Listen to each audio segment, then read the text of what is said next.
Ассалаумағалейкум, қаларыңыз қалай? Есімім Асия. Арнама қош келдіңіздер. Сіздерді арнамда көргеніме өте қатты қуаныштымын. Сіздермен бүгін сабақта осындай Pinterest'те сумка тоқуды үйренетін боламыз. Бірақ ең алдымен алдыңғы өткен сабақтағы сабақтардың астына қалдырған пікірлеріңіз үшін алғысымды білдіргім келеді. Егер әлі де арнама тіркелмеген болсаңыз, тіркеліп, пікір қалдырып, лүпіл басып кетуді ұмытпаңыз. Дайын болсаңыздар, бисмиллахпен бастаймыз. Алдымен қажетті материалдарды таныстырып кетейін. Бізге бұл сумканы тоқу үшін ярна джинс жібінің осындай ярна джинс плюс жібі қажет болады. Және бұл бізде құрамы 55% хлопок, 45% полиакрил екен. Және 100 граммда 160 метр. Бұл бізде ярна джинстың 50 граммдық мотогының дәл бір екі қабатталған түрі сияқты. Бұл жіппен бізге 5 мм крючокпен тоқуға кеңес береді, бірақ біз 3-5 мм крючокпен тоқитын боламыз. Бізге бұл жіптен 2 моток қажет болады. Дайын болсаңыздар, бастаймыз. Бұл сумка бізде осындай квадратиктардан тоқылады, яғни бабушкин квадрат, осындай мотивтарды жасап алып, кейін біріктіретін боламыз. Менде екеуін тоқып дайындап қойдым. Қазір үшіншісін сіздермен бірге тоқитын боламыз.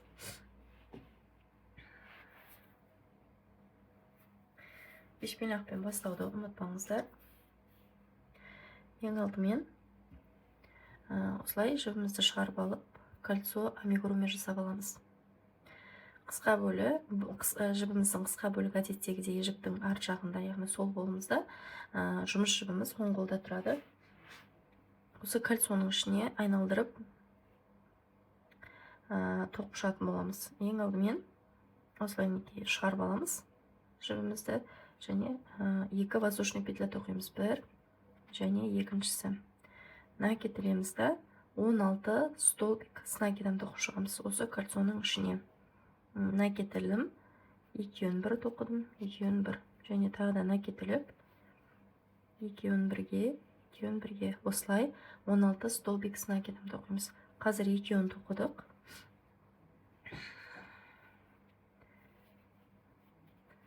Үш,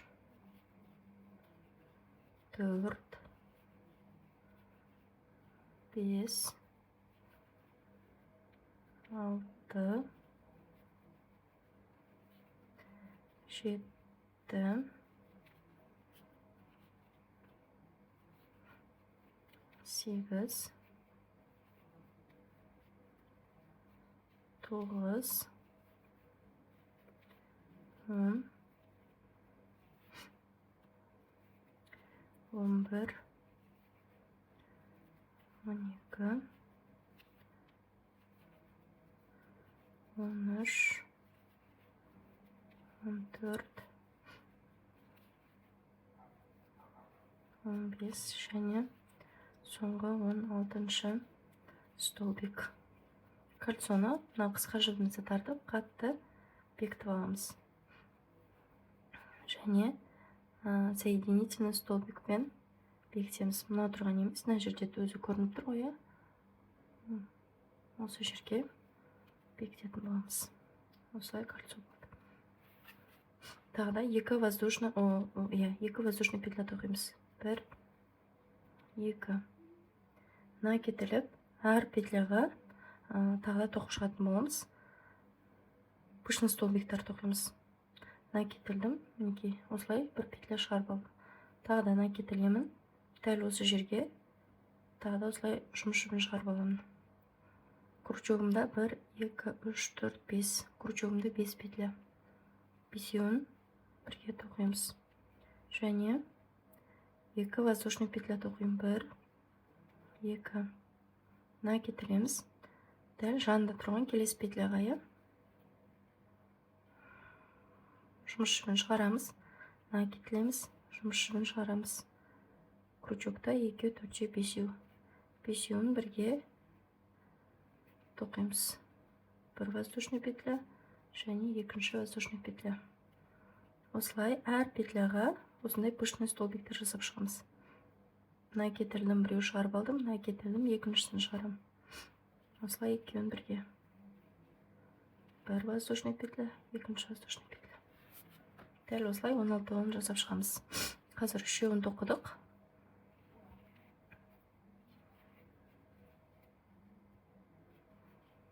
Бір, екі. Воздушный петля тоқуды ұмытпаймыз.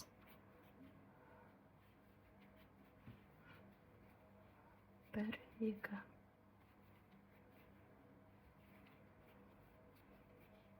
Бір, екі.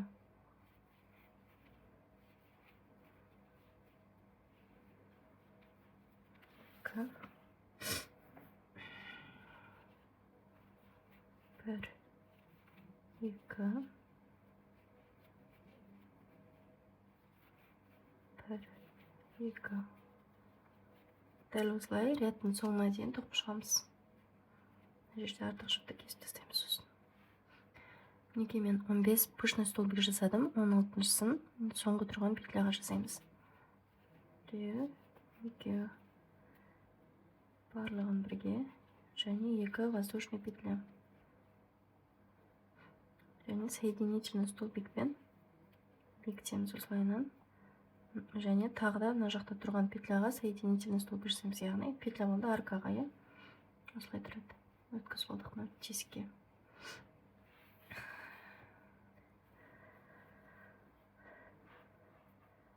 Енді тағы да 2 воздушный петля тоқимыз. 1, 2. 2 воздушный петля тоқып алдық. Тағы да накетіліп осы аркаларды толтырып шығамыз. Столбик с накидом тоқимыз, бірақ до конца емес, екеуін бірге тоқыдық. Крючокта екеу алды, накетіліп, тағы да екеуін бірге тоқимыз. Крючокта үшеу алды, до конца тоқымадық, иә. Қайтадан көрсетейін. Накетілеміз, жұмысшы жібін шығарып, бір столбик тоқимыз. Крючокта екеу, накетілеміз, жұмыс жібін шығарамыз. Екеуін тоқимыз, крючокта үшеу, үшеуін бірге. Және тағы 2 воздушный петля. Накетілеміз, келесі аркаға да тура солай 3 столбик с накидан, бірақ толық емес тоқимыз. Біреуін тоқыдық. Накетілеміз, дәл сол жерге екіншісін. Накетілеміз, дәл сол жерге үшіншісін. Крючокта бұл жолы 4 болды. Осы 4-ін бірге тоқимыз және 2 воздушный петля. 1, 2. Накетілеміз, келесі аркаға дәл солай 2-ін бірге накетілеміз, 2-ін бірге накетілеміз, 2-ін бірге, яғни 3 рет тоқыдық. Крючокта тағы да 4-ін бірге және 2 воздушный петля. 1, 2. Накетілеміз, келесі аркаға да дәл солай 2-ін бірге накетілеміз, 2-ін бірге накетілеміз, 2-ін бірге. Крючокта 4 жіп, 4-ін бірге және 2 воздушный петля. Тура осылай рядтың соңына дейін толтырып шығамыз. Қатардың соңына келіп қалдық. 2 воздушный петля, соңғы арканы толтырамыз. 2-ін бірге, 2-ін бірге және соңғы 2-ін бірге. Крючокта 4-ін бірге, 2 воздушный петля. Және соединительный столбикпен. Соединительный столбикпен бекітеміз. Және аркаға тағы да бір соединительный столбик жасаймыз. Осылай жұмыс жібіміз аркадан шығып тұру керек. Қазірше жұмысымыз осындай. Келесі ряд бізде 2 воздушный петля, 1, 2. Бұл рядта біз прибавка жасаймыз. Яғни осы жерге мынандай столбиктардан 2 жасаймыз. Накетілеміз. 2-ін бірге тоқимыз. Накетілеміз. 2-ін бірге тоқимыз. Крючокта 3, 3-ін бірге және 2 воздушный петля. Накетілеміз, дәл осы жерге осылай столбиктар тоқимыз. Біреу, 2-ін бірге тоқыдық, накетілеміз. Екіншісі, накетілеміз. Үшіншісі. Крючокта 4 болады, бұл жолы. 4-ін бірге. 2 воздушный петля. Келесі петляға прибавка жасамаймыз. мына кетіреміз. Екінші столбик, үшінші столбик. Крючокта төртеуін бірге. 1, 2, воздушный петля. Келесі аркаға да прибавка жасамаймыз. Дәл мынау сияқты тоқимыз. 1, 2, 3, бірге. 1, 2, воздушный петля. Накид. Келесіге де прибавка жасамаймыз. 1, 2, 3. Барлығын бірге. 2 воздушный петля.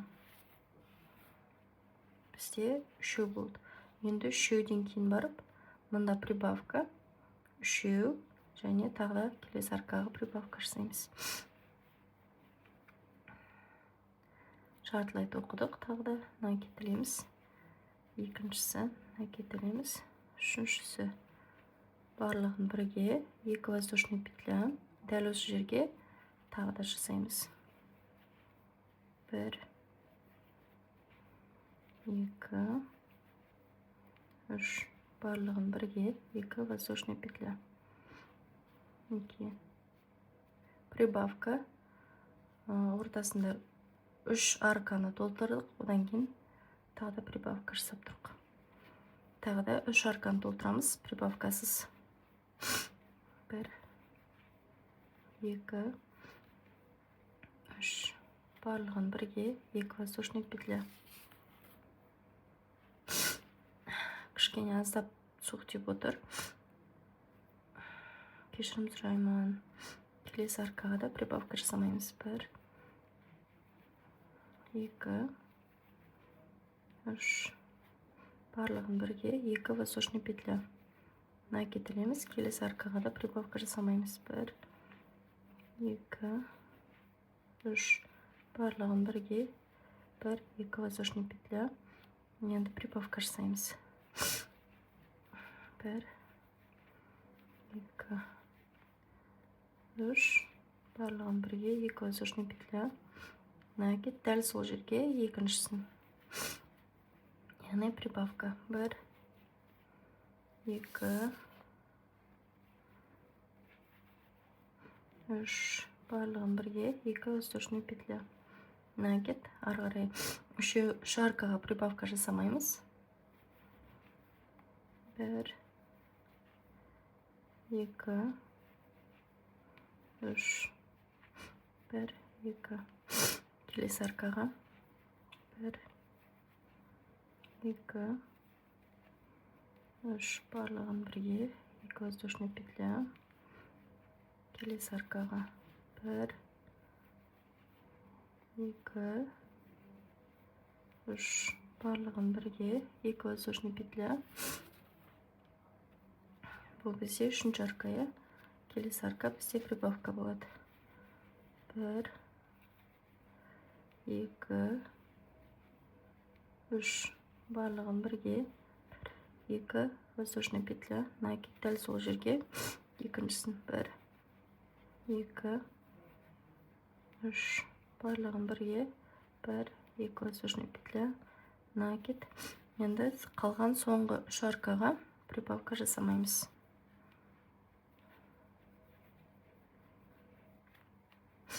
2 воздушный петля. 1, 2, 3. Барлығын бірге 2 воздушный петля. Келесі аркаға. 1, 2, 3. Барлығын бірге 2 воздушный петля. Соединительный столбикпен бекітеміз. Және аркаға бару үшін тағы да бір рет соединительный столбик жасаймыз.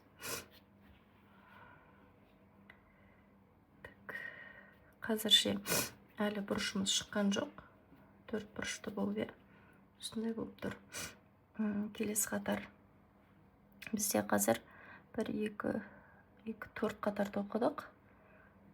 5-ші қатар дәл осы тәсілді қайталайтын боламыз. прибавканың үстіне прибавка жасаймыз бұл ретте, иә. 2 воздушный петля. Мына кетілеміз. Дәл осы жерге мынау прибавка болып тұр ғой міне. Дәл осы аркаға тағы да прибавка жасаймыз.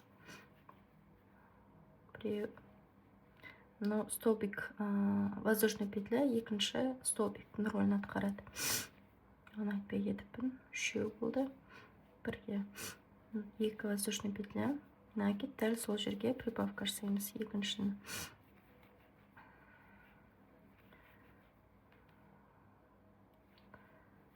Барлығын бірге 2 воздушный петля. Накид келесі аркаға. Прибавка жасамаймыз, иә. 1 2 3 барлығын бірге 1 2 мына кетілеміз. Келесі аркаға прибавка жасамаймыз. 1 2 3 барлығын бірге 2 воздушный петля. Келесі аркаға да прибавка жасамаймыз. 2 3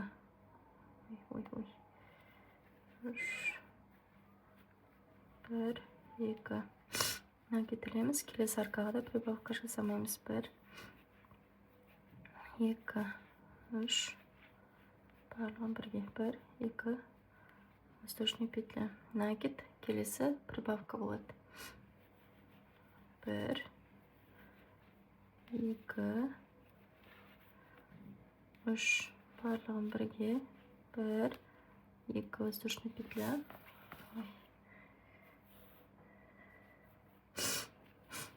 Мына кетілеміз. Дәл осы жерге тағы да тоқимыз. 1 2 3 барлығын бірге 1 2 воздушный петля. Бізде прибавка, мында прибавка реттің басында және мына жақта, олардың арасында арка, 4 арка, 1 2 3 4 арканы осындай столбиктармен толтырдық. Ары қарай енді прибавкадан кейін тағы да 4 арканы прибавкасыз толтырамыз. Мына кетілеміз келесі аркаға. 1 2 3 барлығын бірге 2 столбик. 2 воздушный петля. Накид келесі аркаға. Дәл осылай прибавкадан кейін 4 арканы прибавкасыз толтырамыз.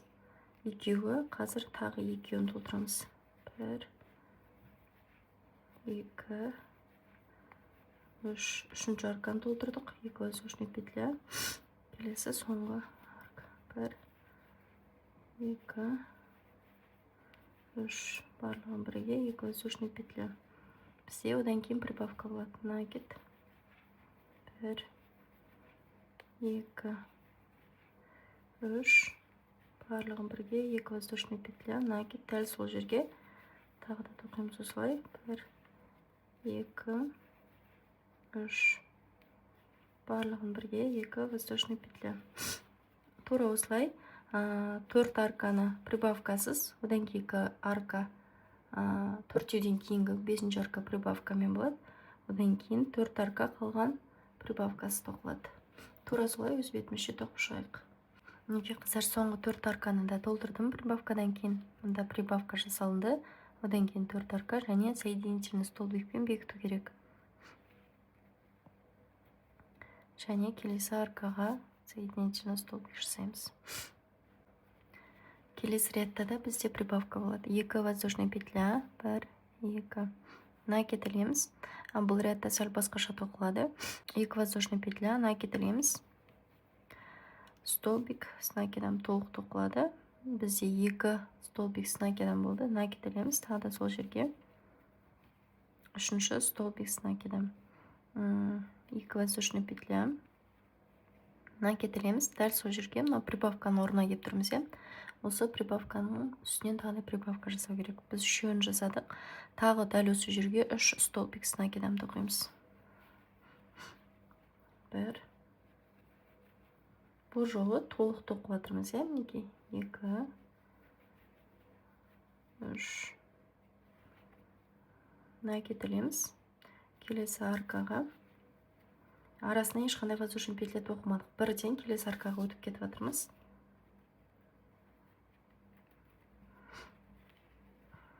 Бір столбик с накидом, екінші столбик с накидом және үшінші столбик с накидом.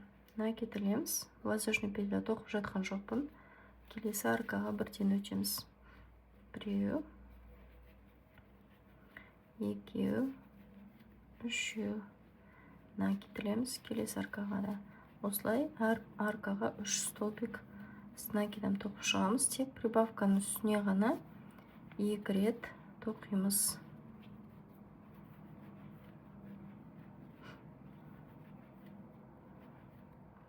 Екеу, үшеу, накид. Келесі арка.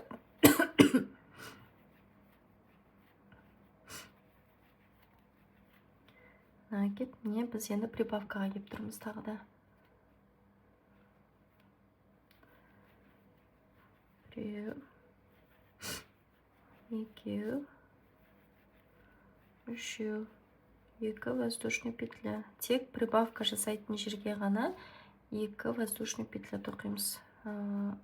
Мынандай бұрыштары бұрыш болып шығып тұр үшін.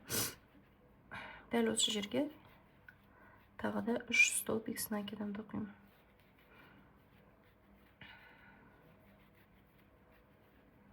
Енді бұрыштар шығып келе жатыр. Ары қарай 1, 2, 3, 4, 5. 5 аркаға 3 столбик с накидамен толтырып шығамыз. Әрқайсына 3 теңе. Неге прибавкасыз 5 арканы толтырдық. Мына жерде прибавка 1, 2, 3, 4, 5. Келесі арка бізде прибавка. Біреу, екеу, үшеу. 2 воздушный петля. Дәл сол жерге тағы да 3 столбик с накидом. 1, 2, 3. Бұл бізде 3-ші прибавка. Келесі, мына жақта 4-ші прибавка. Арасына жаңағы 5 арканы прибавкасы 3 столбиктан тоқып аламыз. Одан кейін мына жерге прибавка жасаймыз. Ары қарай өз бетімізше тоқып шығайық рядтың соңына дейін. Ряд аяқталды. Соединительный столбикпен бекітіп қойдым. Тағы да 2 воздушный петля тоқимыз. Накид ілеміз. Дәл осы аркаға. Бұл бізде прибавка. Осы жерге тағы да прибавка жасаймыз. Алдыңғы узорды қайталап тоқитын боламыз. 3 столбик с накидом болып тұр. 2 воздушный петля. Дәл осы жерге тағы да 3 столбик с накидом. 1, 2, 3. Келесі арка бізде мынандай болып тұр. Аса бір қатты көріне қоймайды. Мына 3 столбиктен кейін тоқитын боламыз. Осылай ешқандай воздушный петля тоқымаймыз. Тағы да дәл осылай арасынан тоқимыз. Накид ілеміз. Тағы да 3 столбиктен кейінгі тұрған былай арасын ашсаңыздар көрінеді. Сол жерге тағы да 3 столбик тоқимыз. Прибавканың үстіне прибавка жасаймыз. Прибавка жоқ жерге осылай араларынан 3 столбиктен кейін 3 столбик тоқып отырамыз. Осылай. Келесі аркаға дейін прибавка жасайтын жеріміз көрініп тұрады. Прибавка жасайтын кезде осылай арасына 2 воздушный петля тоқуды ұмытпаймыз. Осылай өзімізге қажетті үлкендікке дейін тоқып шығамыз. Мен 9-шы қатарға дейін тоқып шығам. Қазір біз 1, 2, 3, 4, 5, 6, 7-ші қатарды тоқып жатырмыз. 9-шы қатарда толық тоқып біткен кезде сіздермен кездесеміз. 7-ші қатарды аяқтап болдым. Келесі аркаға қалай өту жолын көрсетейін. Сол әдеттегідей соединительный столбиктермен осылай өтіп аламыз.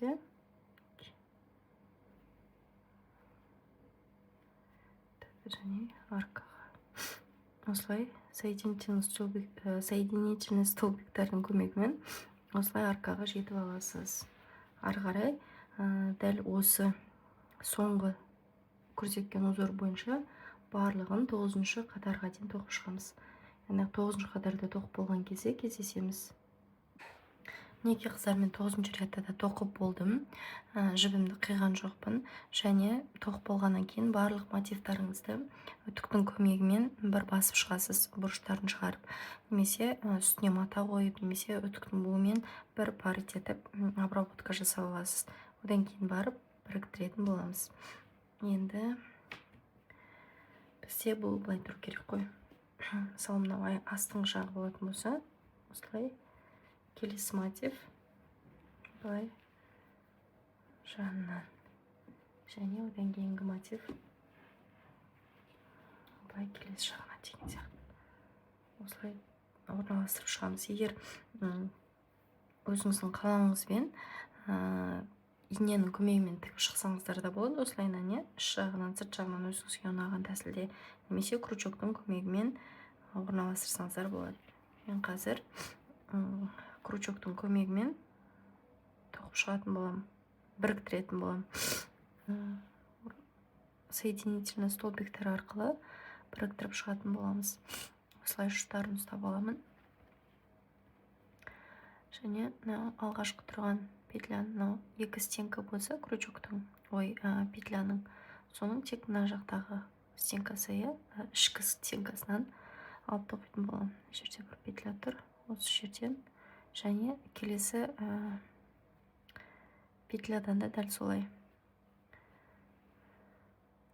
Тек ішкі стенкасынан осылай соединительный столбик жасап тоқитын боламыз. Мына ненің мотивтің да бір стенкасынан және келесі петлядан осылай екеуін бірге соединительный столбик арқылы біріктіріп шығамыз. Осылай ұстап аламыз. Және мынада.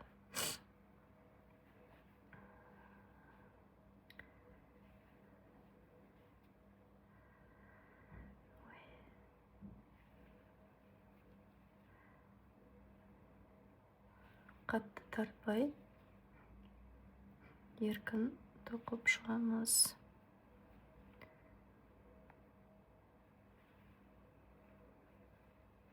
Мына петля тартылып қалмасын,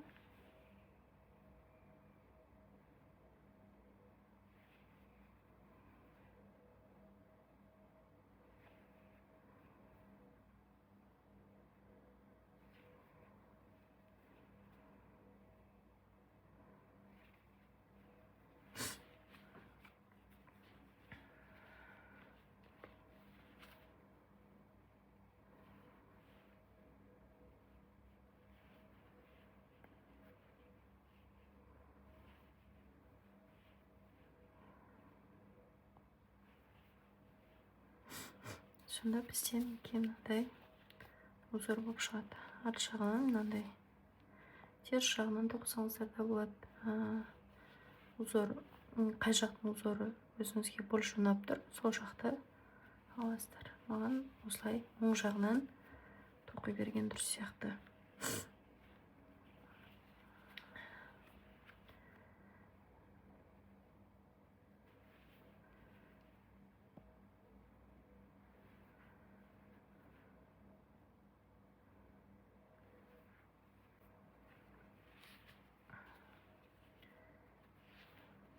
Және жалғастырып кетеміз осылай.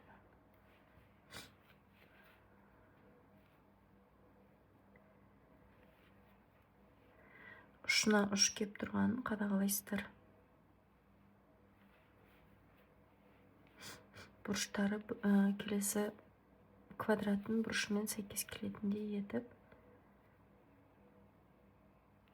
қадап тігіп шығасыздар.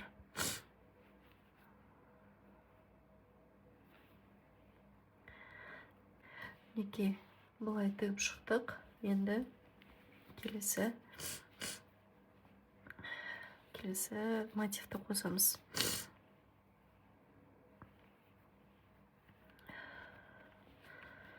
Так, бұл бізде былай тұрады.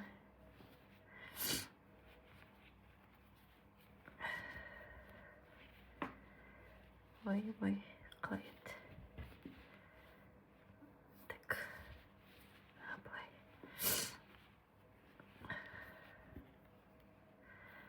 Біз қазір мына жақта тұрмыз, иә.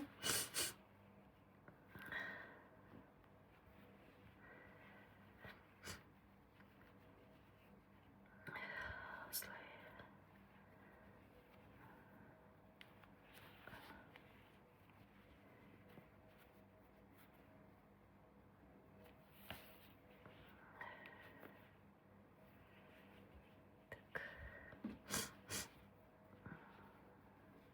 Теріс жағын беттестіріп, осылай бұрышын келтіріп аламыз да. Тағы да соединительный столбиктардың көмегімен біріктіріп шығамыз.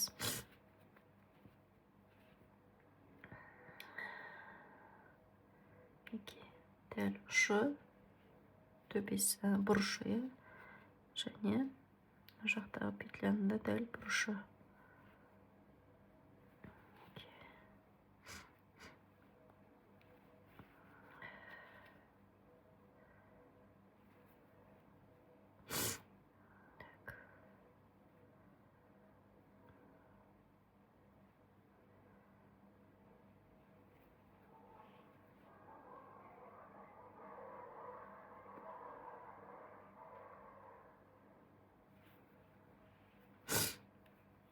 Осылай. Және мынадан былай қарай тоқышамыз ғой. Мына бұрыш және мына бұрышқа дейін. Мінекей тігіп болдық. Тура бұрышына келіп тұрмын. Енді мына жақтан бау асатын бауын жасап, сумканы аяқтасаңыздар болады, бірақ тағда бірнеше қатар тоқығым келіп тұр. Яғни мына жерден бастап айналдыра осылай бірнеше қатар мына жақтарына жасағым келіп тұр. Ол үшін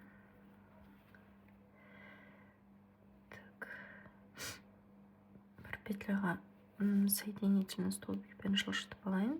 Одан кейін барып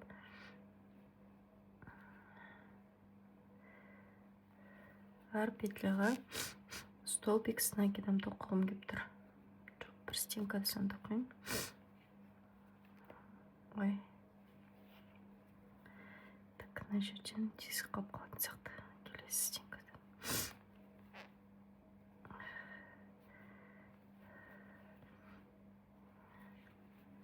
Бер жағындағы стенкасы қалып тұр, тек арт жақтағы стенкадан столбик без накида тоқып жатырмын. Осылай айналдыра жоғары жағына тоқып шыққым келіп тұр.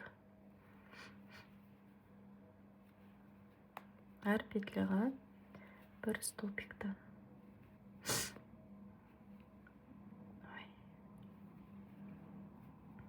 Столбик без накиданы бір жағына тоқыдым және бұрышына келіп тұрмын. Осы бұрышына келген кезде, асатын жағына, сол жерде прибавка жасаймыз. Яғни мына жерден екі столбик без накида тоқимыз. Біреу, екіншісін дәл сол жерге. Ары қарай әр петляға бір столбиктан тоқып кете береміз.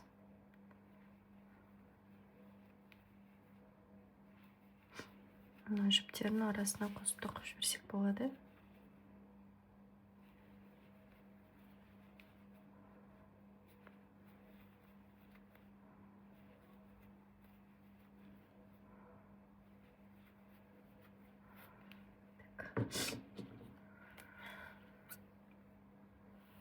Мен де артық жіп қиып тастаймын.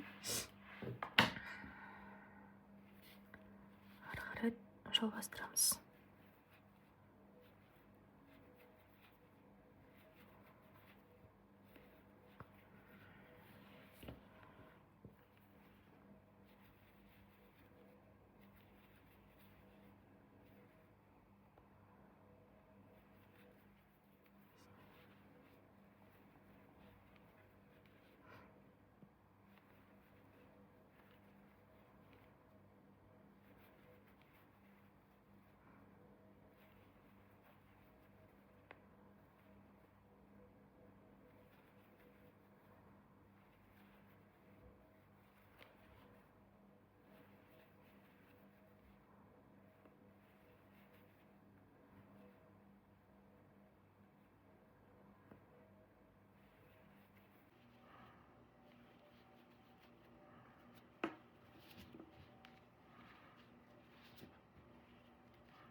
осылай дәл мына жақта тоқыған сияқты келесі жақта да айналдырып тоқып шығамыз. Бірнеше қатар тоқсаңыздар болады. Мен бірнеше қатар тоқиын деп тұрмын. Неге бұрыш жағына келген кезде тағы да прибавка жасадым. Ары қарай әр петляға тағы да бір столбиктан тоқып шығамыз.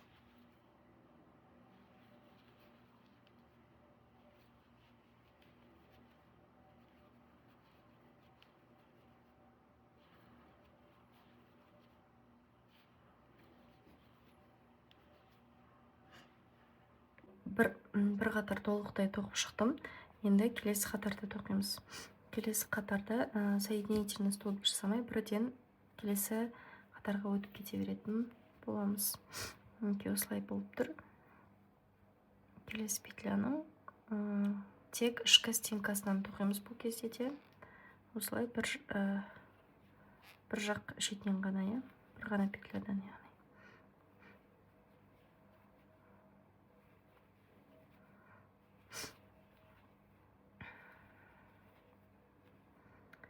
Осылай өзгеріссіз әр петляға бір столбиктан тоқимыз.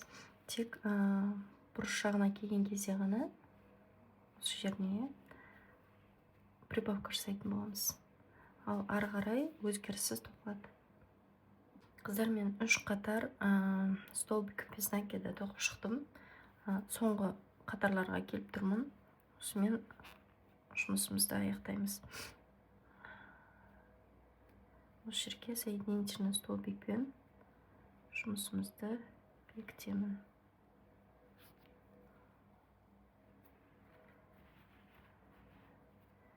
Және артық жұптың арасына жазып жібересіздер үш жағынан.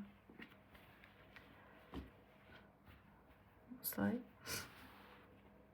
Ремені тоқу үшін дәл неге үш жағын тауып аламыз. Негізі прибавканың үстіне келу керек. Менде прибавка сәл жылжып тұр. Сол үшін мына прибавканың бойымен осылай дәл үш жағын тауып аламыз. Осыған дейінгі петляларды санап шығамыз. Яғни 4 петля санаймыз. 1, мұны тұрған петляны есептейміз. Одан кейін 1, 2, 3, 4. Осы 4-ші петляға крючогымызды кіргіземіз.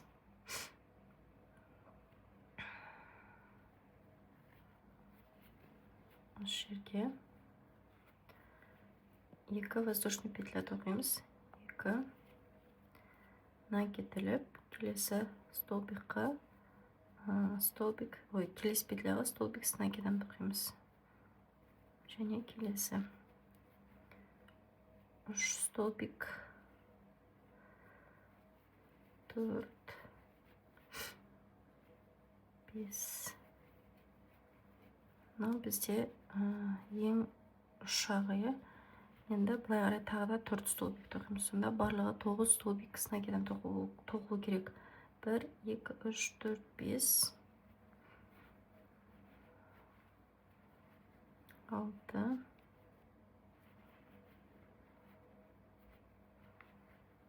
7,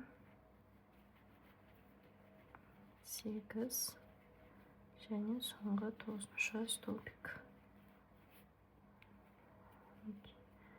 Енді 2 воздушный петля, жұмысты кері айналдырамыз. Тағы да 9 столбик с накидом тоқып шығамыз. 2, 3, 4, 5, 6, 7, 8 және соңғы 9-шы столбик. 2 воздушный петля, жұмысымызды кері айналдырамыз. Дәл осылай әр петляға бір столбиктан 9 столбик с накидом өзімізге керекті баудың ұзындығы қаншалықты болғанын қаласаңыз, сол уақытқа дейін тоқып шықсаңыз болады.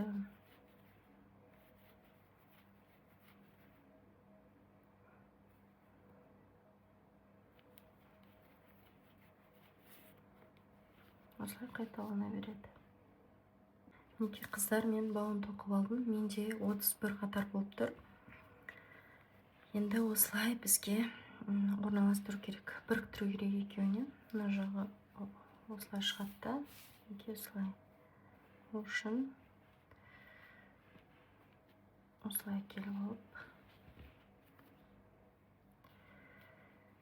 Бағанағыдай ұшын тауып аламыз. Мына бізде ұшы болады.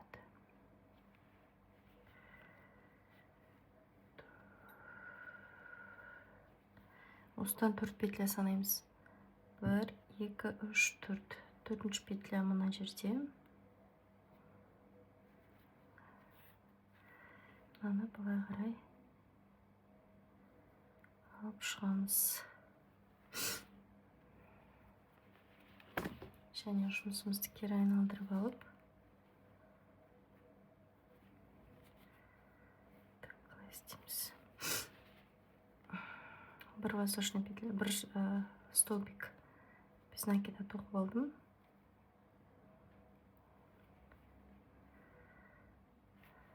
Осылай тоқып шығуға да болады, немесе иненің көмегімен тіксеңіздер де болады. Немесе соединительный столбиктармен бекітсеңіздер болады. Өздеріңізге ұнаған вариантын жасай беріңіздер. Бұл бізде теріс жағында қалады. Сумкамыздың.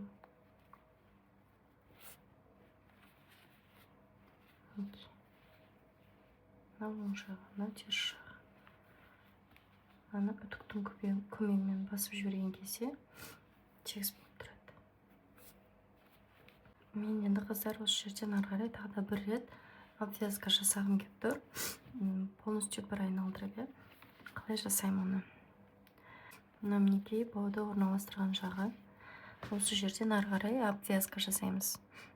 Мен мынау тұрған петляға, мына жерде тұрған петляға соединительный столбик жасаймын бір рет. Және бір воздушный петля. Соның жанында тұрған петляға соединительный столбик. Бір воздушный петля, соединительный столбик.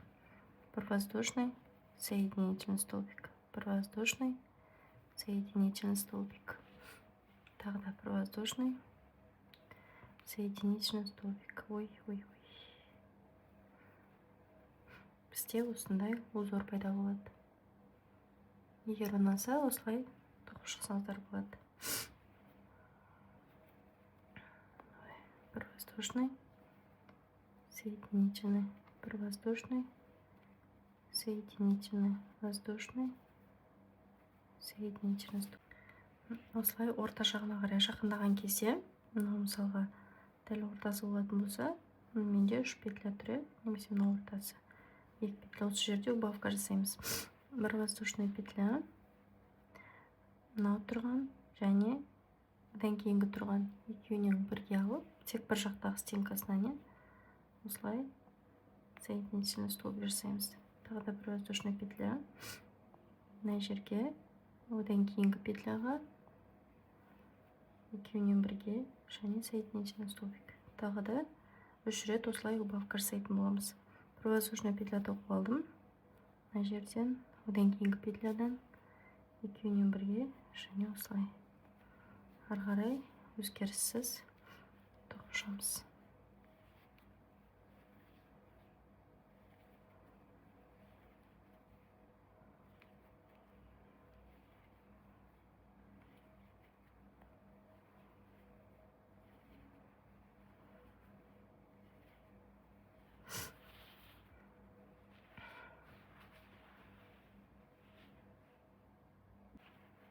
Айналдырып, бау жағына келген кезде былай жасаймыз.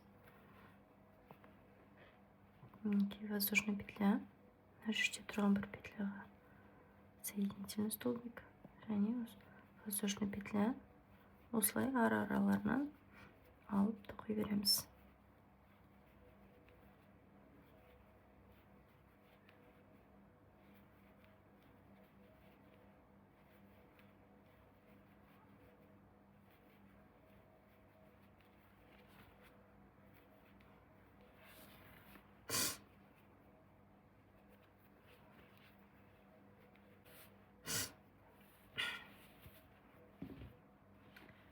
осылай айналдырып соң жағына дейін тоқып шығамыз.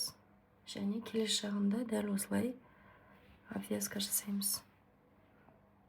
Қыздар, неке сумкамыз обвязкасы жасалып болды. Екі жағына да бірте жасап қойдым. Және соединительный столбикпен басталған жерінен аяқтадым. Екінші жағында дәл солай жасадым. Ортасында убавка жасауды ұмытпаймыз. Мен 3 рет убавка жасадым. Екі жағында да қатты былай шығып тұрмас үшін. Осылай болды. Сосын дайын болған сумкамызды міндетті түрде үтіктің көмегімен тігістерін барлығын жатқызып шығамыз, әдемілеп өзіміздің ыңғайымызға қарай. Міндетті түрде үтіктің парымен паритет етсеңіз болады, немесе бағана айтқандай үстіне мата қойып бір басып шықсаңыз болады. Осымен біздің сумкамыз дайын. Егер сабақ ұнаған болса, міндетті түрде арнама тіркеліп, лайк басып, комментарий жазып қолдап кетуді ұмытпаңыз. Ұнады деген ойдамын. Келесі сабақта кездескенше, ассаляму алейкум.